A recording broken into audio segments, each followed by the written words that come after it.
वक्रतुंड महाकाय सूर्यकोटि समप्रभा निर्विघ्नं कुरु मे देव सर्वकार्येषु सर्वदा। राधे राधे। स्वागत करता हूं आपके अपने चैनल आपके अपने परिवार पे। मैं हूं राम गुप्ता। हर दिन की भांति आज हम साईनाथ महाराज को श्रीमद् भागवत बृहद सचित सुख सागर के तृतीय स्कंद का 18वां अध्याय सुनाने जा रहे हैं। इस अध्याय में हम बताएंगे कि क्या हिरण्याक्ष पाताल लोक में 12 भगवान से युद्ध करने आया। नारद जी ने तो उन्हें बता दिया कि पाताल लोक में तुमसे युद्ध करने वाला योद्धा है। तो चलिए प्रारंभ करते हैं इस पावन कथा को।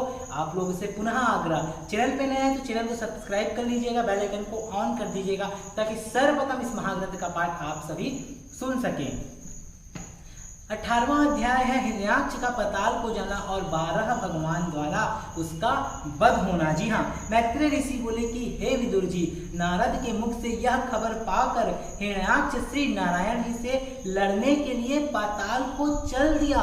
जब मार्ग में ही उसने यह देखा कि श्री 12 भगवान अपने दांतों के ऊपर ही पृथ्वी को एक मामूली फल के समान धारण किए चले आ रहे हैं, तब 12 जी को देखकर हिरण्याक्ष ने हंसते हुए कहा, अरे चोर, तू निर्भय होकर कहाँ चला जा रहा है? यहाँ ठहर कर पहले मुझसे युद्ध कर।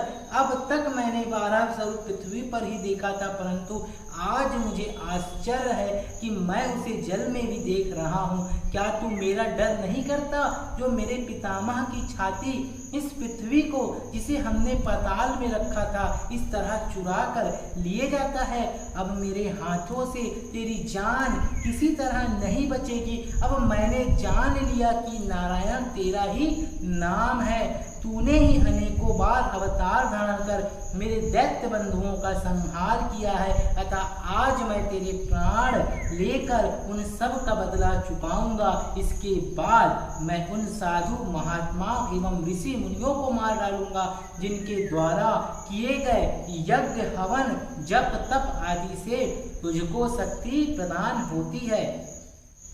हिरण्याक्ष के इस प्रकार दुर्वचनों को सुनकर श्री नारायण जी कुछ देर तक इसलिए नहीं बोले कि दुर्वचन बोलने से आयु, ध्यान दीजिएगा आप सभी, अगर आप लोग भी आप शब्दों का प्रयोग करते हैं तो ये आप लोगों के लिए है। इस महाग्रंथ का ये बहुत ही सुंदर अभिलेख। दुर्वचन बोलने से आयु, तेज तथा बल कम हो जाते हैं।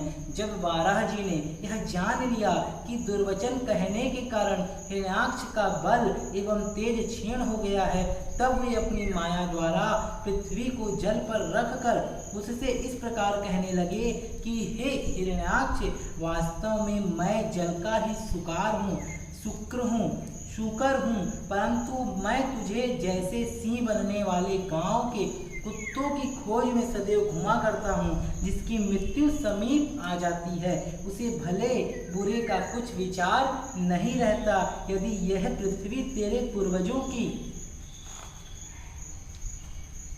छाती है और तू अपने को महापराक्रमी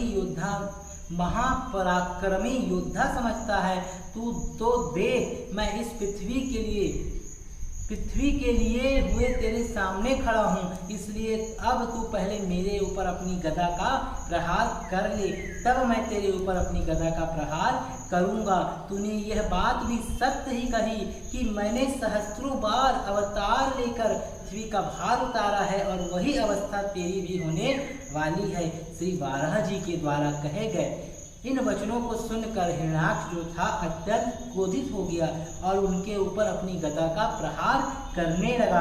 उस समय श्री 12 भगवान ने उसकी गदा को बीच में ही रोक दिया तथा लौटकर अपनी गदा का वार उनके ऊपर कर दिया।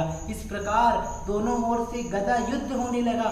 जब लड़ते लड़ते संध्या काल होने का आया, उस समय ब्रह्मा जी ने श्री 12 भगवान के निकट पहुंचकर इस प्रकार प्रार्थना की कि हे प्रभु, आप हिरण्याक्ष को मारने में विलंब क्यों कर रहे हैं? आप इस अधर्मी को शीघ्र मार के देवताओं का भय दूर कीजिए। हे नाथ, आपके अतिरिक्त अन्य कोई भी इस दुष्ट को नहीं मार सकता।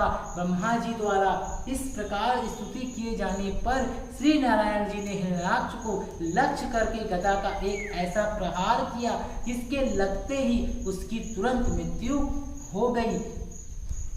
उसके मरते ही देवतागण प्रसन्न होकर श्री वाराह भगवान पर पुष्प वर्षा करने लगे तथा अपना मनोरथ पूर्ण हुआ और जानकर आनंद के बाजे बजने लगे। श्रीमद्भागवत बृहद सचित सुख सागर के 18वां अध्याय का यह महाग्रंथ का अध्याय संपूर्ण हुआ। कल हम साईनाथ महाराज को 19वां अध्याय बताएंगे। तो देखा आपने कैसे भगवान वाराह जी ने हिरण्याक्ष के क्रोध को और उसको खत्म करके भारत संसार की रक्षा की और देवताओं की रक्षा की। तो ये महाग्रंथ का आगे का अध्याय हम आप लोगों को कल बताएंगे। चैनल पे नए हैं तो सब्सक्राइब कर लीजिएगा, बेल आइकन को ऑन कर दीजिएगा। मिलते हैं अगले वीडियो में, तब तक के लिए जय श्री राम, राधे राधे।